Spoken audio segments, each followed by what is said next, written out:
Sebelumnya gue udah pernah nge-review Asus VivoBook 14 yang pakai Snapdragon X Series yang punya baterai itu super badak, tahan seharian.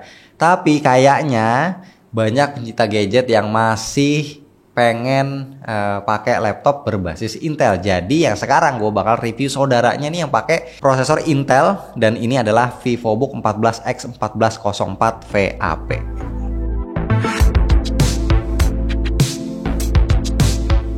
Secara desain ini lebih mirip dengan VivoBook dari 2-3 tahun yang lalu ya. Tulisan Asus VivoBook di backdoornya ini masih ada di dalam kotak yang terbelah jadi trapesium.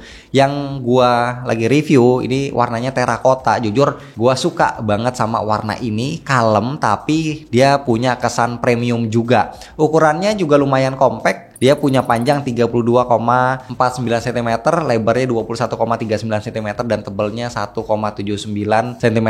Bobotnya masih terbilang lumayan ringan, 1,4 kg. Dan karena ini sebuah laptop dari Asus, build quality-nya terasa seperti biasa ya, solid, rapi. Laptop ini juga tersertifikasi standar militer 810H. Nah, waktu kita buka layarnya, Excelnya juga terasa berat dan sangat solid. Untuk layarnya sendiri bisa direbahin sampai dengan 180 derajat. Untuk area palm rest-nya juga cukup nyaman, walaupun memang size-nya itu nggak begitu gede. Yes, laptop ini punya lebar yang cukup terbilang minimalis. Nah, kalau kita lihat sekeliling bodinya, di sebelah kiri dia ada USB-A 2.0 sama LED kecil untuk indikator baterainya. Di sebelah kanan ada port charging, ada 2 USB-A 3.2 Gen 1, ada 1 USB-C 3.2 Gen 1 dan 3,5 mm combo jack audio. Yes, berbeda dari saudaranya yang port chargingnya udah pakai Type-C. Di sini dia masih pakai model lama, masih pakai pin.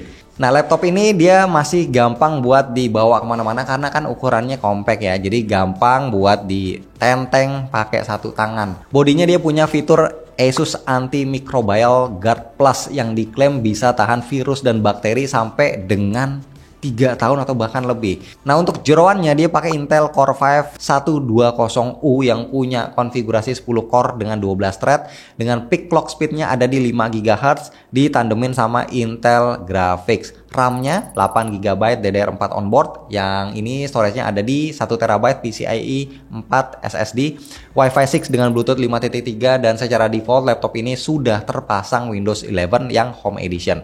Gua cobain beberapa benchmark. Yang pertama di Geekbench 6 berhasil dapetin skor 2326 single core dan 5033 untuk multi core. Kemudian di GPU benchmark dengan API OpenCL skornya 8886 dan untuk API Vulkan di 11475 poin. Kemudian di PC Mark 10 overall skornya di 4755 dan 2 skor paling tingginya ada di Essential dan Productivity. Yes, laptop ini memang didesain untuk kerja atau buat sekolah ataupun kuliah. Nah, untuk gambaran bisa apa enggak dipakai buat main game, gue juga coba benchmark pakai 3D Mark Time Spy. Di sini overall skornya kecil 925 poin dengan graphic score 817 dan CPU score 3699. Dan dari sini kelihatan memang laptop ini bukan untuk bermain game. Sebelum kita bahas performanya buat dipakai kerja, kita sedikit bahas layarnya. Dia pakai panel IPS 14 inch Full HD. Rasio layarnya 16:9, 40% NTSC color gamut, refresh rate-nya masih 60 Hz aja, peak brightness-nya di 250 nits aja. Layarnya dia punya bezel yang ini masih cukup tebel ya buat ukuran layar laptop di 2025. Bezelnya ini juga warnanya hitam, jadi akan terlihat kontras banget sama body laptopnya. Dengan harganya ini 8 jutaan kurang lebih, kualitas layarnya udah oke, terasa cukup tajam, warnanya juga cukup enak, saturasi dan vibrannya juga masih dapat. Layarnya memang belum support HDR di YouTube ataupun di Netflix. Nah, untuk speakernya ada di level yang cukup aja. Kelantangannya cukup, kualitasnya ya ada di level yang cukup juga. Buat harganya yang sekali lagi kurang lebih 8 jutaan, laptop ini udah bisa ngasih experience yang termasuk overall oke buat kita pakai nonton ataupun dengerin lagu ya, intinya buat multimedia. Nah, menurut gua ini laptop memang sesuai peruntukannya, enak pakai buat kerja. Touchpadnya ukurannya pas, nggak gede tapi ya nggak kecil-kecil banget, dan touchpadnya ini cukup enak buat dipakai sehari-hari. Akurasinya mantap, tombolnya juga kliki banget. Di bagian kanan atasnya ini ada sensor fingerprint ya, gokil ya. Jadi kita bisa unlock laptop ini dengan menggunakan fingerprint walaupun kecil sensornya. Keyboardnya udah pakai Asus ErgoSense keyboard yang gua juga suka. Minusnya paling materialnya dia masih pakai plastik. Selebihnya untuk feel pakainya enak. Jarak antar touchnya ada di 19,05 mm dan key travelingnya di 1,4 mm. Jadi bukan cuma pas buat ngetik, tapi feedbacknya itu kerasa clicky dan juga premium. Dan keyboard ini juga punya 3 level backlit. Untuk webcamnya udah punya privacy shutter, tapi resolusinya masih 720p aja. Mikrofonnya juga udah dilengkapin fitur noise cancelling yang ada di aplikasi My ASUS, dan mode noise cancellingnya juga lengkap. Udah cukup desain buat meeting online.